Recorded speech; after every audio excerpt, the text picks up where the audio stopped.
The Biden White House was warned. They were warned by their own people. They were warned weeks ago this was inevitable. I'm told that, for example, the CIA pulled their people out over 6 weeks ago. They all saw it coming.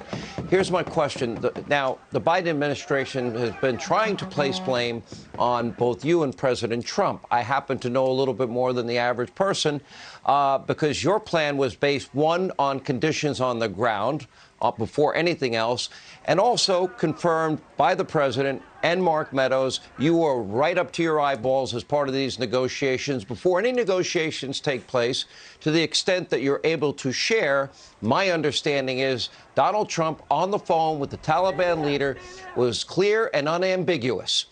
If you don't follow, if we have a deal and you violate any aspect of that deal, let me tell you, the might and of the United States military will be brought to bear in ways that the world has never seen before. Something to that effect. Is that true, sir? Sean, that's absolutely true. I was on that phone call when he spoke with Mullah Baradar. He told him very plainly, we set down a set of conditions. We have every expectation that you will comply with those conditions. If you don't comply with those conditions, we will rain American power on top of you. Indeed, Sean, from time to time, they pushed a little too far to checkpoint or took an action that was inconsistent with our understanding, and we crushed them. We applied American power, a deterrence model that said, America is strong, you're weak, you're going to do the things we want you to do, and until you do, we're not going to comply with the promises we made. Look, Sean, as much as we wanted to get everybody out, we didn't get to the point where the conditions were right to do precisely that. We went down from 15,000 to 2,500, and we maintained the order that had been in Afghanistan. We were successful in doing that. Now they have twice as many, almost 3 times as many American military in there, and it's chaos.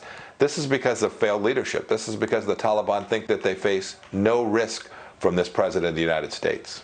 That threat was so real that for over a year, not a single American was killed in Afghanistan. And the Taliban understood what the consequences would be. My question is, we watched 10% of the country get taken over by the Taliban, 20%, 30%, 40%. 5 weeks ago, the State Department said that Kabul will be overthrown. Where's the sense of urgency at that moment to immediately identify every American, where they are, and extract every American, the logistics to get it done as expeditiously as possible? Why did that not happen, Mr. Secretary? Sean, it's pretty incomprehensible to me. I can't explain the absence of planning. At first they said they planned, and then they said they couldn't have planned for it. I can't explain where, when they saw this, they didn't do the right thing for the American people.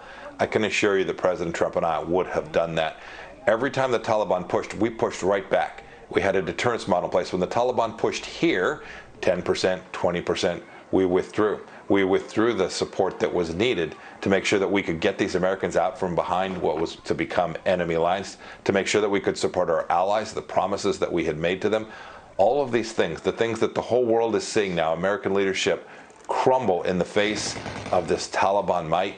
This has got ramifications that will last an awfully long time, Sean. I hope this president is determined enough to begin to take back the capacity to exert American influence in this region and deal with the Taliban in a way that President Trump and I did for so long.